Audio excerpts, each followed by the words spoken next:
ચલો વિદ્યાર્થી મિત્રો, આજના લેક્ચરમાં ન્યુક્લિયસની અંદર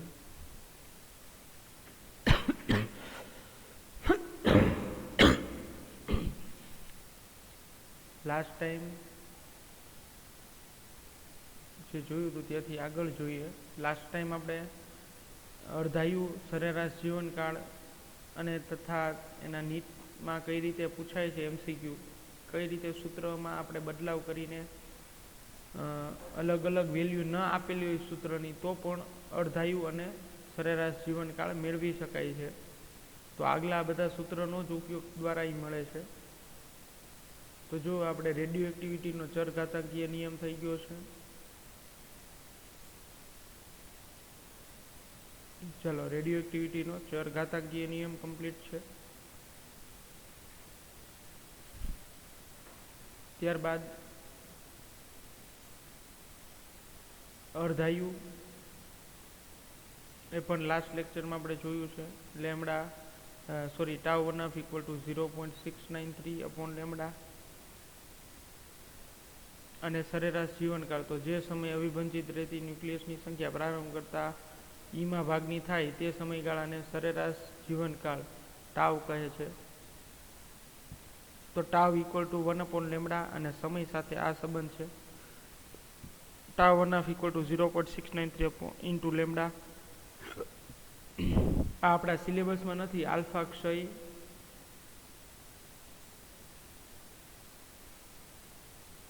બીટા ક્ષય અને ગામા ક્ષય તમે વાંચી લેજો, છતાંય તમને પીડીએફમાં મોકલી દીધું છે.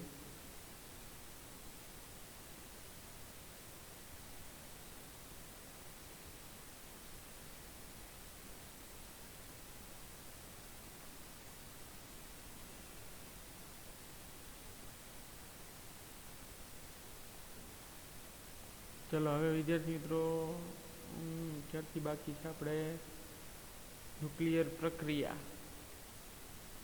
હા, બસ અહીંથી બાકી છે. ન્યુક્લિયર વિખંડનની પ્રક્રિયા સમજાવો. ચલો હવે વિદ્યાર્થી મિત્રો વાત કરીએ આપણે મેઇન ટોપિકની, જેના ઉપર આખું ચેપ્ટર છે ન્યુક્લિયસ. તો હવે આપણે એની એપ્લિકેશન સુધી પહોંચી ગયા છીએ. એપ્લિકેશન પહેલાં જે ફંડામેન્ટલ થિયરી છે એ આપણે સમજી લઈએ ન્યુક્લિયર પ્રક્રિયા માટેની. ચલો, તો ન્યુક્લિયર વિખંડન છે એ એક ન્યુક્લિયર પ્રક્રિયાનો ભાગ છે. ન્યુક્લિયર વિખંડન પ્રક્રિયા,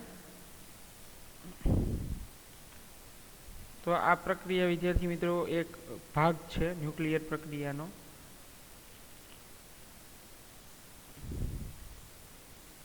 ન્યુક્લિયર વિખંડન અને ન્યુક્લિયર સંલયન આ બે ભાગ છે પ્રક્રિયાના. અને ન્યુક્લિયર રિએક્ટર છે એ ન્યુક્લિયર વિખંડનથી ના સિદ્ધાંત પર કાર્ય કરે છે.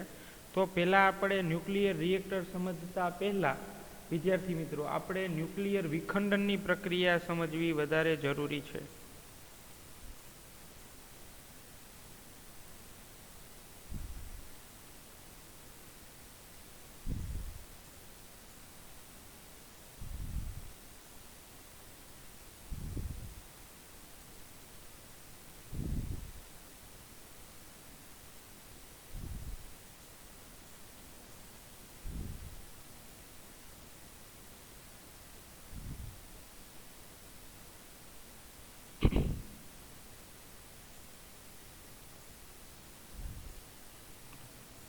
ચાલો તો જોઈએ ભારે ન્યુક્લિયર વિખંડન પ્રક્રિયા શું છે, એનું કઈ રીતે સેટઅપ કરવામાં આવે છે અને ક્યાં ક્યાં આ ન્યુક્લિયર વિખંડન પ્રક્રિયાના ઇન્સ્ટ્રુમેન્ટ છે અત્યારે હાલમાં, તો એની ચર્ચા કરીએ. એની રિએક્શન જે છે એ સમજીએ.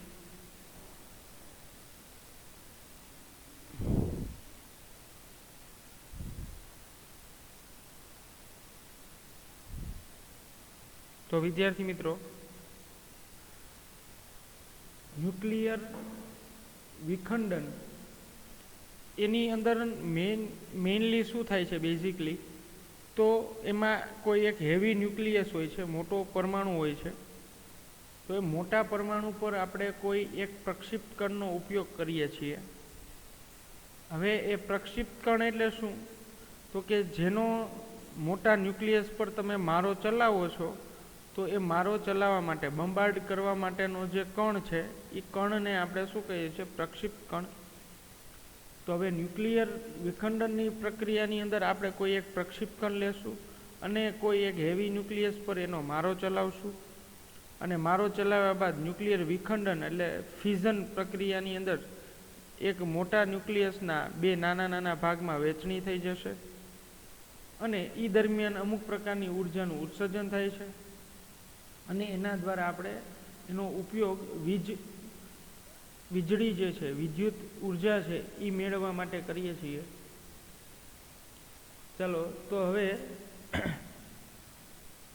ભારે ન્યુક્લિયસ પર ન્યુટ્રોનને પ્રક્ષિપ્ત કરતા તેના દ્વારા ભારે ન્યુક્લિયસનું લગભગ સમાન ટુકડામાં વિભાજન થાય છે, જેને ન્યુક્લિયર વિખંડન પ્રક્રિયા કહે છે. જો આ ડેફિનેશન થઈ વિદ્યાર્થી મિત્રો, ન્યુક્લિયર વિખંડન પ્રક્રિયાઓ કોને કહે છે, આ એની ડેફિનેશન થઈ.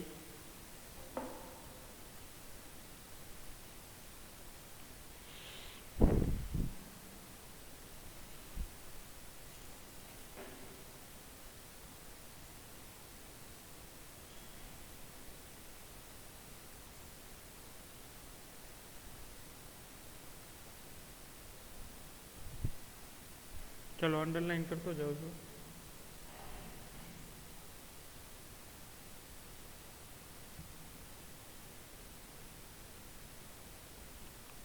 ચલો ભારે ન્યુક્લિયસ પર ન્યુટ્રોનને પ્રક્ષિપ્ત કરતા એટલે ન્યુટ્રોનનો મારો ચલાવવાનો છે. પ્રક્ષિપ્ત એટલે કે જેનો મારો ચલાવવાનો છે એ પ્રક્ષિપ્ત કરતા તેના દ્વારા ભારે ન્યુક્લિયસનું લગભગ સમાન બે ટુકડામાં ભારે ન્યુક્લિયસ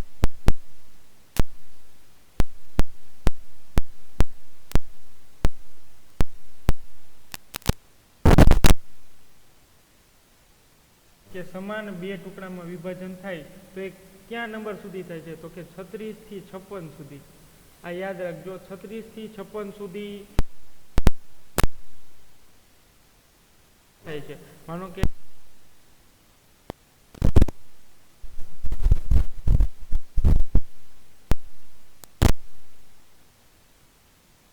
હોવા જોઈએ. હું એવું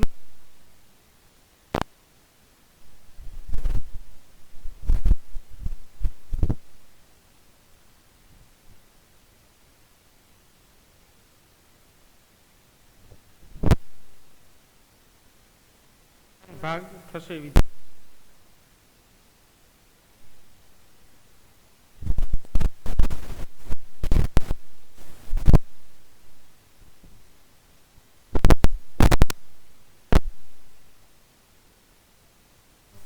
ન્યુક્લિયસની વિખંડન પ્રક્રિયામાં એટલે હવે આપણે જે ટાર્ગેટ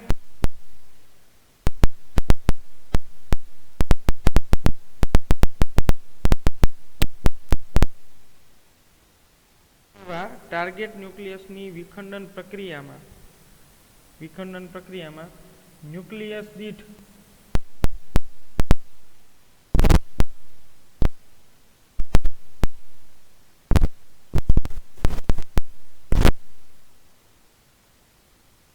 બસો મેગા ઇલેક્ટ્રોન વોલ્ટ જેટલી ઉર્જા ઉત્પન્ન થાય છે.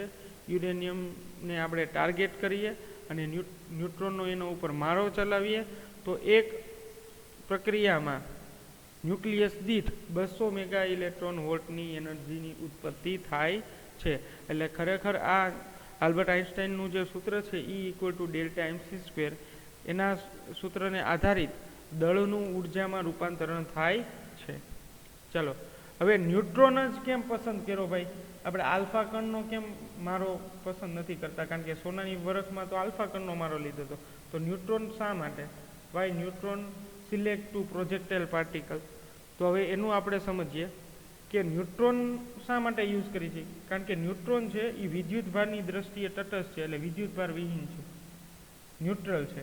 એનું મેઇન રીઝન એ છે કે ન્યુટ્રોન છે એ ન્યુટ્રલ છે,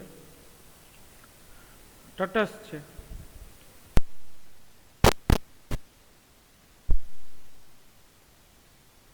શું અહીંયા કામ કરશે? ન્યુક્લિયર પ્રક્રિયામાં તટસ્થ કણ એટલે કે ન્યુટ્રોન જે છે એનો ઉપયોગ કરવામાં આવ્યો છે. તો કેમ ન્યુટ્રોનનો ઉપયોગ કરવામાં આવ્યો?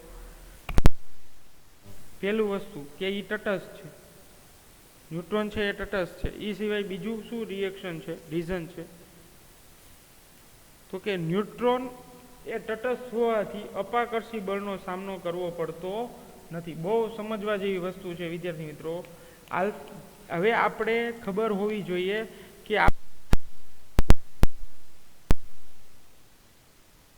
નો મારો ચલાવો, ન્યુટ્રોનનો મારો ચલાવો, તો કેવા પ્રક્ષિપ્ત કણનો મારો ચલાવવો એ આપણે પ્રક્રિયા પર આધાર રાખે છે. જેમ કે આપણે આલ્ફા કણનો મારો સોનાના વરખ એટલે કે સોનાનું ન્યુક્લિયસ છે એના ઉપર જ્યારે ચલાવતા, તો ત્યારે આપણે શું જોયું હતું વિદ્યાર્થી મિત્રો? સોનાના ન્યુક્લિયસ પર જ્યારે આલ્ફા કણનો મારો ચલાવતા ત્યારે આપણે શું પ્રકીર્ણન કરવું હતું, અને પ્રકીર્ણન તો જ થાય કે જો આલ્ફા એટલે ઈ ધન છે અને જેના ઉપર તમે મારો ચલાવતા હતા સોનું એટલે એ યુ, તો એ પણ ધન છે, તો એ અપાકર્ષણ થશે અને એના કારણે પ્રકીર્ણન મળશે.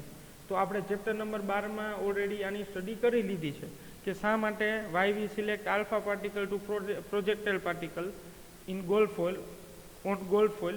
તો આપણે એ ખબર હોવી જોઈએ કે આપણે શું કરવું છે. પ્રકીર્ણન કરવું છે તો એ કરો. હવે વિખંડન કરવું છે તો આપણે એના બે ભાગ કરવા છે. જો હવે આમાં આપણે આલ્ફા લેશું વિદ્યાર્થી મિત્રો તો આ પ્રક્રિયા જ નહીં થાય, કારણ કે જો આલ્ફા લેશું તો જેવો 92 યુરેનિયમ 238ની આજુબાજુ આલ્ફા કણ આવશે તો એ વધારે પ્રકીર્ણન અનુભવશે, કારણ કે અપાકર્ષી બળ વધારે હોય. કારણ કે આ જે છે એ 79 AU માટે આટલું પ્રકીર્ણન અનુભવતા હોય, તો આ તો 79 કરતાં વધારે ન્યુક્લિયસ થઈ ગયું. આલ્ફા કણ જે છે એ આના કરતાં 50 ગણો નબળો કહેવાય 79 કરતાં. હવે જો 92 યુરેનિયમ પર આલ્ફા કણનો મારો ચલાવીએ વિદ્યાર્થી મિત્રો, તો આ વધારે સ્ટ્રોંગેસ્ટ દળ થઈ ગયું. આનું દળ છે એ સૌથી વધારે થઈ ગયું 92 યુરેનિયમ 238નું અથવા તો 234નું. તો એ તો વધારે દૂર એના જે ન્યુક્લિયસ છે એનાથી દૂર વધારે પ્રકીર્ણન અનુભવશે. તો આપણે એટલે Y we select neutron as a projectile particle because no repulsive force or attractive force, કોઈ પણ પ્રકારનું ફોર્સ જે છે એ લાગશે નહીં. ચલો સમજાય છે વિદ્યાર્થી મિત્રો?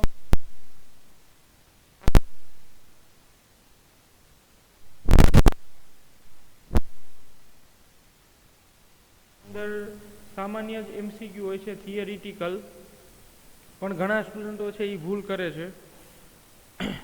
એ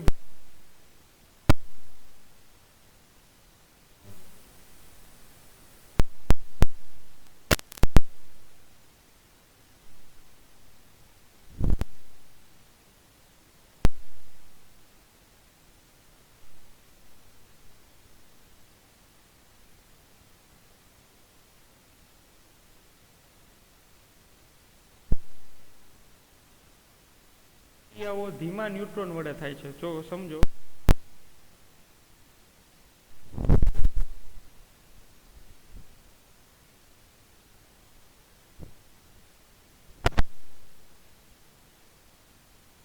વિખંડનની પ્રક્રિયા ધીમા ન્યુટ્રોન વડે થાય છે. હવે જો એક રિએક્શન આપેલી છે, જો જે આપણે વિખંડનની પ્રક્રિયા છે એ જ પ્રક્રિયા આપેલી છે.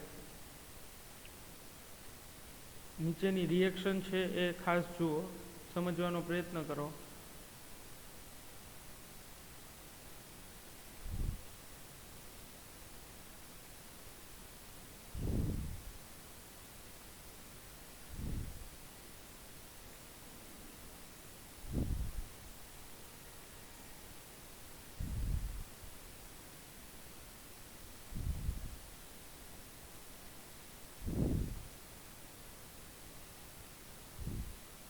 ચલો નીચે રિએક્શન છે શું દર્શાવે છે, તો કે કોઈ એક હેવી ન્યુક્લિયસ છે યુરેનિયમ અને એ રેડિયો એક્ટિવ છે, પોતાના માંથી અમુક પ્રકારના કણોનું ઉત્સર્જન કરે જ છે, અસ્થાયી છે.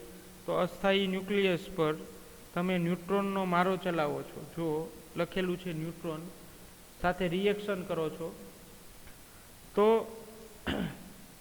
ન્યુટ્રોન જે છે એના 2 પાર્ટ્સની અંદર ડિવાઈડ થઈ જશે. ન્યુટ્રોન એટલે ન્યુટ્રોનનો તમે મારો ચલાવશો તો જો એક નંબર છે એની અંદર એડ થઈ ગયો, એટલે અહીંયા જો 236. હવે અહીંયા કોઈ એક હેવી ન્યુક્લિયસ ઉપર તમે બોમ્બાર્ડ કરશો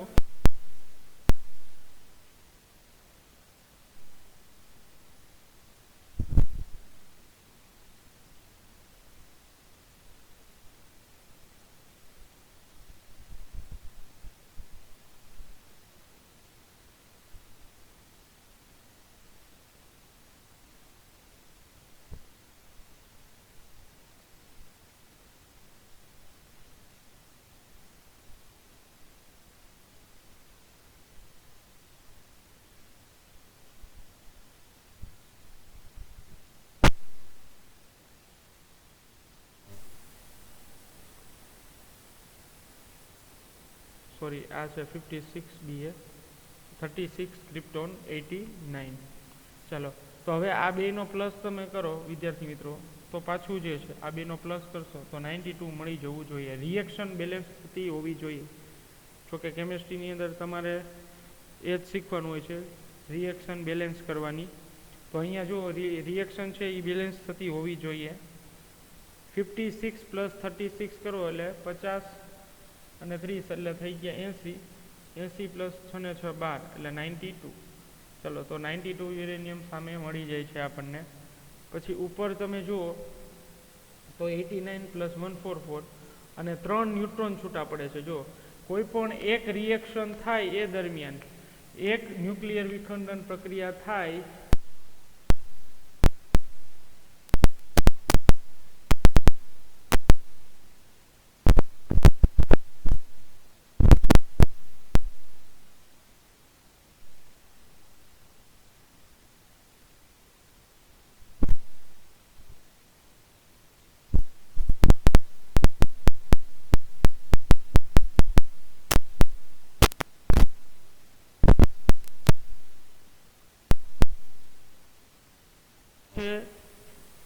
બહાર નીકળતો ઉત્સર્જિત થતો એ ન્યુટ્રોન છે એવા 3 ન્યુટ્રોન છૂટા પડે છે અને સાથે Q જેટલી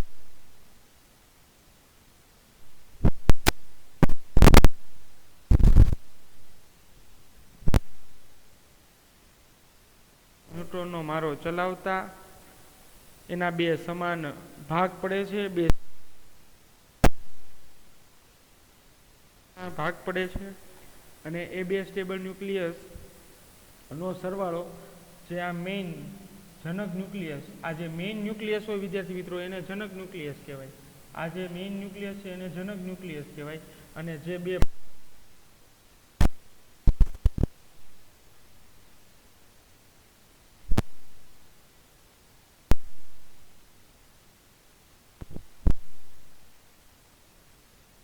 છે અને આ એની 2 પ્રોડક્ટ છે, નિપજ છે.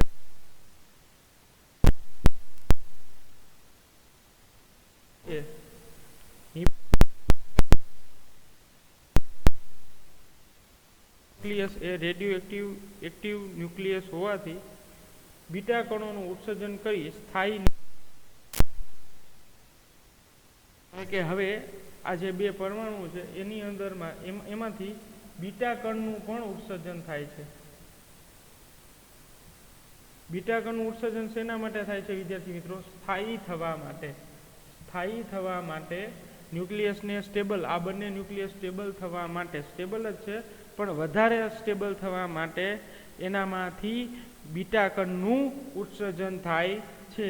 ભલે આપણા સિલેબસમાં નથી પણ મેં તમને આલ્ફા, બીટા અને ગામા ત્રણેયનું સમજાવેલું છે. જેમાં બીટા કણનું મેં તમને જોઈ લેજો. તમને કીધું છે કે બીટા કણ છે એ ઇલેક્ટ્રોન છે અને એનું ઉત્સર્જન છે એ આપમેળે થાય છે, કોઈ પણ પ્રક્રિયા કરવાની જરૂર પડતી નથી. એનું આપમેળે ઉત્સર્જન થાય છે. શા માટે ઉત્સર્જન થાય છે? તો કે પ્રક્રિયાને બેલેન્સ કરવા માટે એનામાંથી ઉત્સર્જન થાય છે.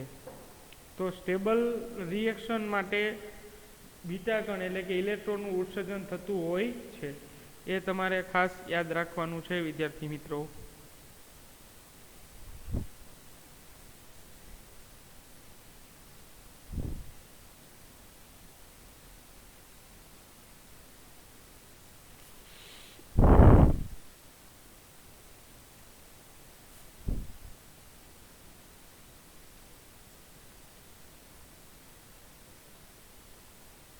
હવે જો એક તમને એક્ઝામ્પલ આપેલું છે કે A = 240 EBN. આ ન કરો તો ચાલે, ખાલી એક એક્ઝામ્પલ સમજવા માટે આપેલું છે કે 240 અને EBN binding energy per ન્યુક્લિયોન 7.6 mega electron volt મેં આપેલી છે. EBN છે એ 7.6 મેગા ઇલેક્ટ્રોન વોલ્ટ છે. જુઓ સમજો, EBN છે 7.6 મેગા ઇલેક્ટ્રોન વોલ્ટ. હવે EB ફાઇન્ડ કરવા, EBN × A, EBN × A તમે કરશો, બંને વેલ્યુ આપી દીધી તો EB બાઇન્ડિંગ એનર્જી મળી જશે. કારણ કે જો સૂત્ર તમને મેં લખીને દીધું હતું, binding energy per nucleon = energy total energy divide A per nucleon energy equal to binding energy. તો EB તમારે ફાઇન્ડ કરવું હોય તો શું આવશે? EBN ઇન્ટુ એ, જે અહીંયા લખેલું છે સૂત્ર. ચલો કાંઈ નવું નથી, બેનો મલ્ટીપ્લાય કરો. આ રીતે બધા બે અલગ અલગ ટુકડાના રિએક્શનના જે છે એ બે સિગમેન્ટ મળે છે. ચલો એ એક એક્ઝામ્પલ આપેલું છે, જોઈ લેજો તમારી રીતે આખી કેલ્ક્યુલેશન કરીને.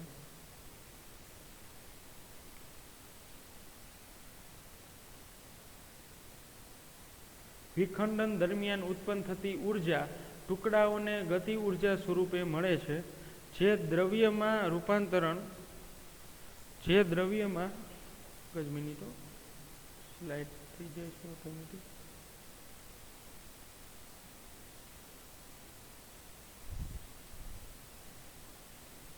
ચાલો તો ન્યુક્લિયર વિખંડનનો જે લાસ્ટ પોઈન્ટ છે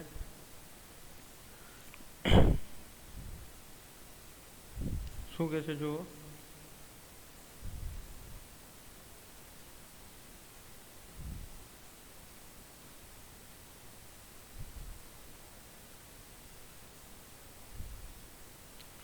ચલો કોઈ પણ ન્યુક્લિયર પ્રક્રિયા છે, એવરી ન્યુક્લિયર રિએક્શન,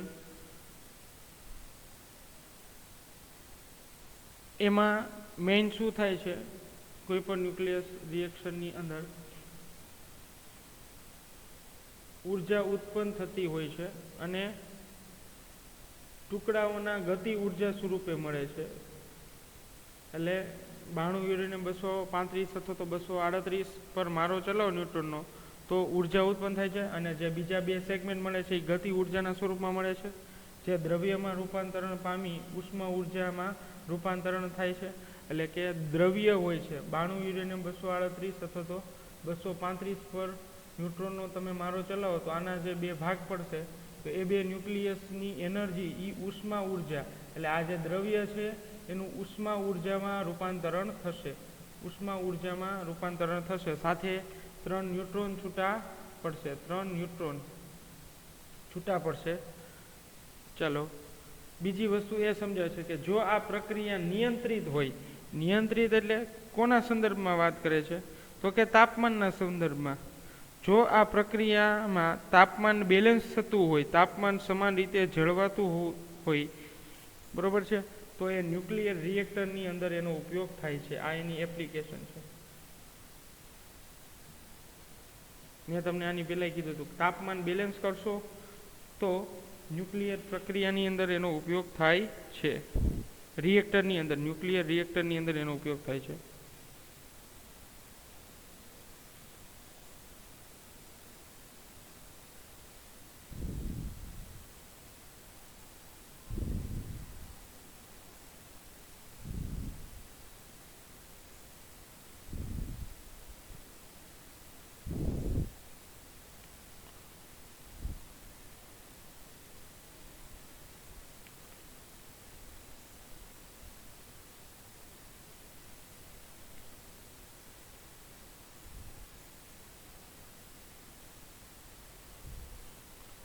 ચલો રિએક્શન જો સ્ટેબલ હોય, નિયંત્રિત હોય, કે તાપમાન જે છે એ આપણે કંટ્રોલ રાખવાનું છે. નિયંત્રણ કઈ બાબતમાં? તો કે તાપમાન બાબતમાં. જો ઉષ્મા ઉર્જા વધી જશે તો એ અનિયંત્રિતમાં કન્વર્ટ થઈ જશે, નિયંત્રિતમાંથી અનિયંત્રિત. ઉષ્મા ઉર્જા ઘટવી પણ ન જોઈએ અને વધવી પણ ન જોઈએ. લો પ્રેશર અને હાઈ પ્રેશર ન થવું જોઈએ. ન્યુક્લિયર વિખંડન પ્રક્રિયાની અંદર આ મેઇન બે ફેક્ટર કામ કરે છે કે તાપમાન વધતું પણ ન હોવું જોઈએ અને ઘટતું પણ ન હોવું જોઈએ, સ્ટેબલ રહેવું જોઈએ. ચલો તો સ્ટેબલ રહેવા માટે ન્યુક્લિયર રિએક્ટરનો ઉપયોગ થાય છે. આઈધર આપણે એને એક્ટિવ કરીને, કોઈ રેડિયો એક્ટિવ કણ છે 92 યુરેનિયમ 238 છે, આને હું એક્ટિવ કરી નાખું કોઈ ન્યુટ્રોનનો મારો ચલાવીને, એને એક્ટિવ કરીએ અને પછી તાપમાનનો કંટ્રોલ ન રાખીએ, તાપમાન પર નિયંત્રણ ન રાખીએ તો એ ન્યુક્લિયર બોમ્બમાં કન્વર્ટ થઈ જશે.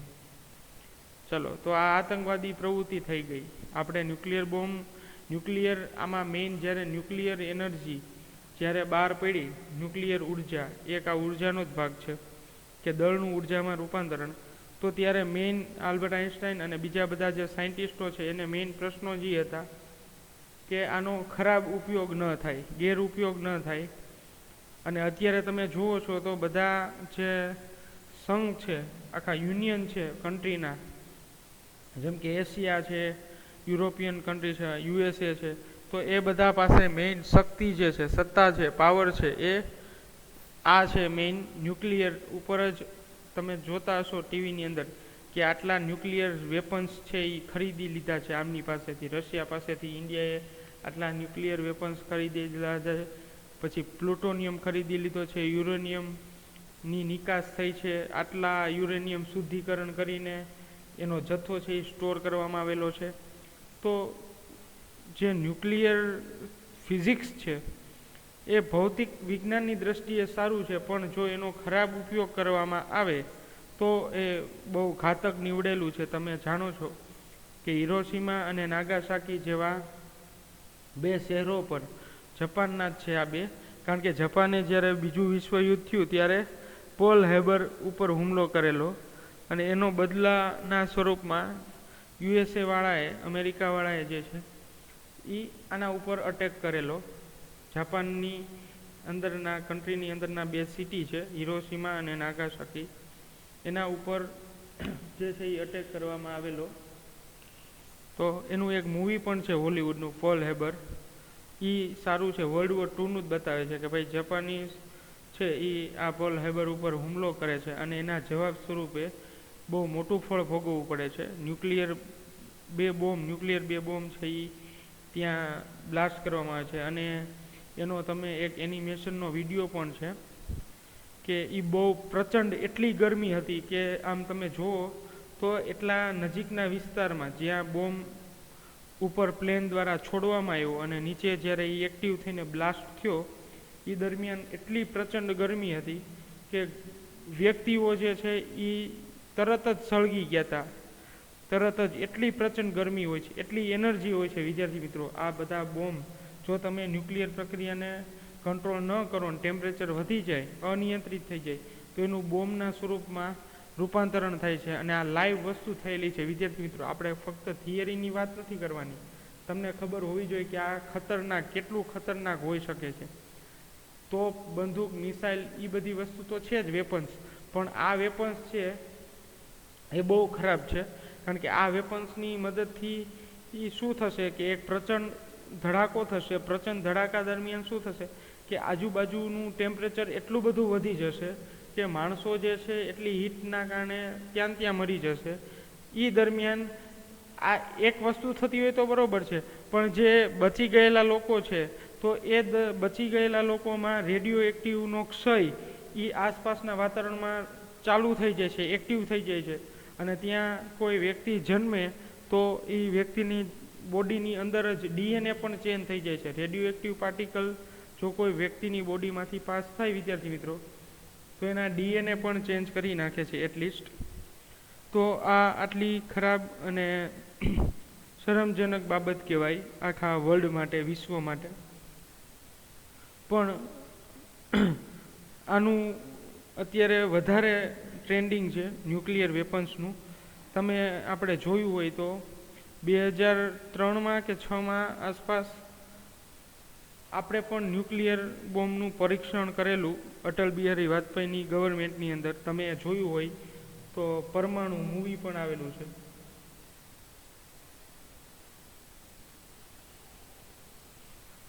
હમણાં જ લગભગ 2 કે 3 વર્ષ થયા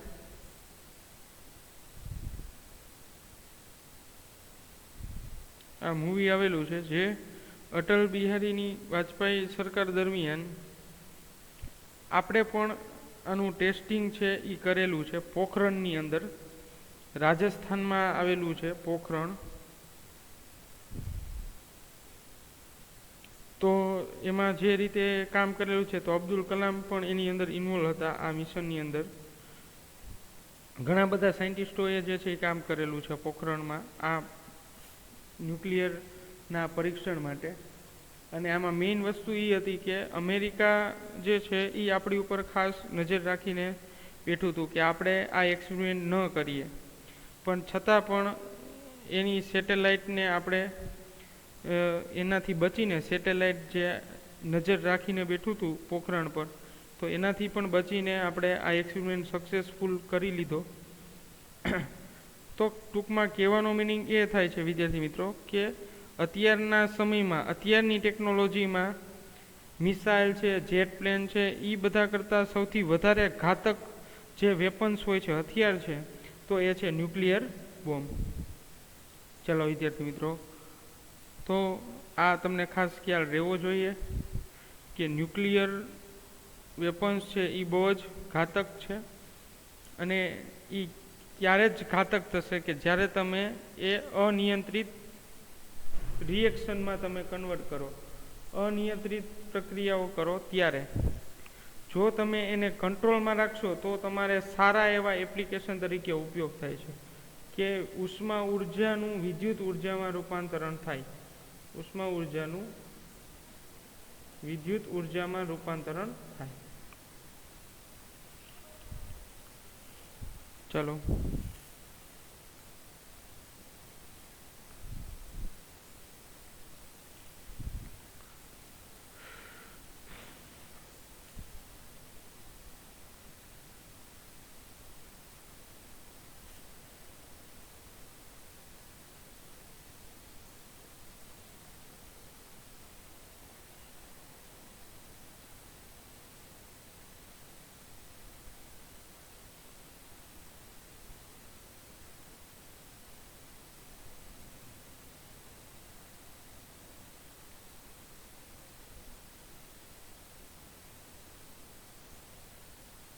ચલો વિદ્યાર્થી મિત્રો, હવે આજે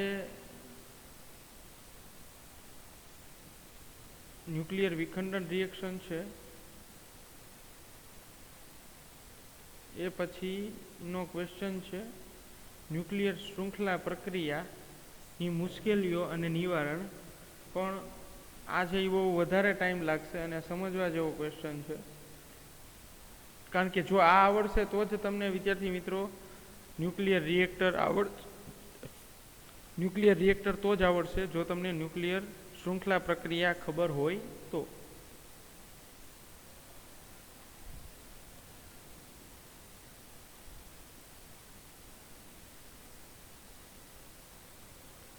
તો વિદ્યાર્થી મિત્રો, નેક્સ્ટ લેક્ચરની અંદર આપણે ન્યુક્લિયર શૃંખલા પ્રક્રિયા જે છે એ રાખશું. ન્યુક્લિયર શૃંખલા પ્રક્રિયાથી આજ માટે આટલું જ રાખીએ આજના લેક્ચરમાં.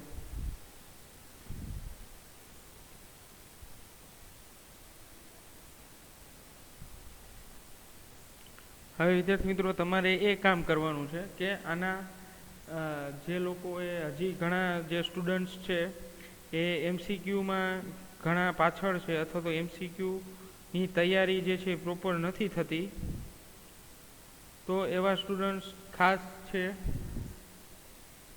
એ MCQ પર વધારે ફોકસ કરે.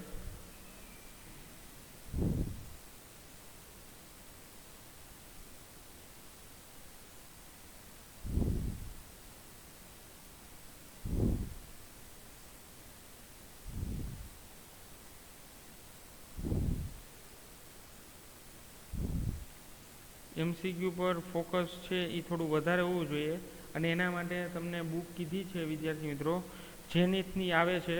હજી કહું છું, એમાં પાર્ટ 1 અને પાર્ટ 2 બંનેના આવશે. ઘણા મને મેસેજ કરે છે કે સર MCQ માટે કઈ બુક સારી, તો પાર્ટ 1 એન્ડ પાર્ટ 2 આ બંને એની અંદર કવર થઈ જશે, અને લગભગ પર ચેપ્ટર 250 થી 300 MCQ હોય છે. તો આ ઇનફ કહેવાય, બરાબર છે. ગુજકેટ અને સામાન્ય બોર્ડના MCQ માટે આ બુક સારી છે. બાકી નીટ માટે હું કોઈ પ્રોપર એમ નથી કહેતો કે જેની જ લ્યો, એમાં તમારે જેટલા મટીરિયલ કરો એટલા ઓછા છે, પણ પહેલાં ટેક્સ્ટ બુક તમારે પ્રોપર થઈ ગયેલી હોવી જોઈએ. હું તમને પહેલાં ટેક્સ્ટ બુકનું સજેસ્ટ કરીશ કે ટેક્સ્ટ બુકમાં line to line, word to word આપણે વાંચી લેવાના, અથવા તો એવી એક બુક બનાવીને આપણે લખતું જવાનું.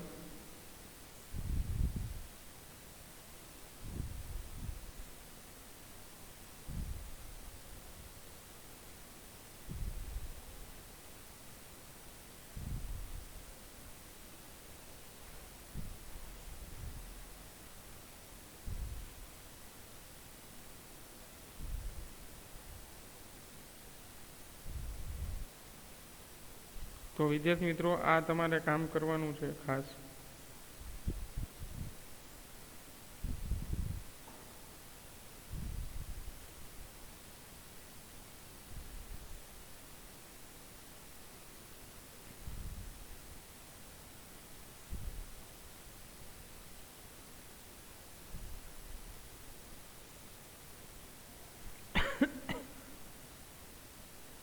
તો બાકી ટેક્સ્ટ બુક મેઇન રહેશે. બાકી તમે કોઈ પણ વસ્તુ મટીરિયલ, એમાંય ઇંગ્લિશ મટીરિયલ પણ ઘણા આવે છે. મેં તમને ગ્રુપમાં પણ સેન્ડ કરી દીધી છે બધી પીડીએફ. જે પીડીએફ તમને એક લિંક જ મોકલી હતી, એની અંદર તમે કોઈ પણ સબ્જેક્ટનું કેમેસ્ટ્રી, ફિઝિક્સ, મેથ્સ, બાયો બધાના બુક છે. એમાં બધી બુકો એમાં ઇન્વોલ્વ છે.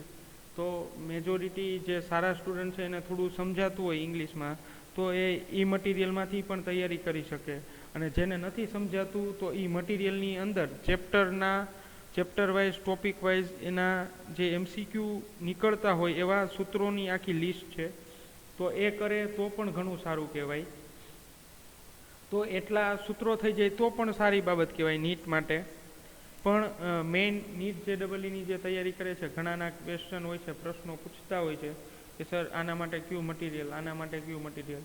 તો મેઇન તમે પહેલાં ટેક્સ્ટ બુક છે એ કરો, અને પછી જે છે એ આ મટીરિયલ મેં તમને કીધું એનો ઉપયોગ કરો.